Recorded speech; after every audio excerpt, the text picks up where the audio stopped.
বাহিরে যেহেতু যাবো, তো চুল এবং ত্বক যেন নষ্ট না হয়, এই চুলের জন্য তেল নিয়ে নিলাম। চুলকে তেল দিব, নারকেল তেল। আলহামদুলিল্লাহ এই চুলগুলো বড় করার পিছনে ইনসাফের এই নারকেল তেলটা একমাত্র অবদান, এবং খুবই সিল্কি থাকছে চুল। সেই সাথে সবাই বলতেছে যে আলহামদুলিল্লাহ মাশাআল্লাহ শাইনিং দেখতেছে, আমাদের নাস্তাও চলে আসছে।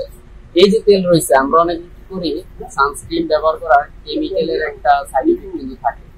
আপনি যখন এই প্রাকৃতিক জিনিসটা দিবেন, মানে নারকেল তেলটাকে ত্বকে ব্যবহার করবেন, তখন কিন্তু আপনার রোদে পোড়া ত্বক এটা খুবই ভালো কাজ করে, এবং রোদে পোড়া যে ত্বক এটাকে কালো দাগগুলো রিমুভ করে, মেকআপ রিমুভেও খুব উপকারী, সহায়ক। সেই সাথে ব্রণের যদি কালো দাগ থাকে এগুলো।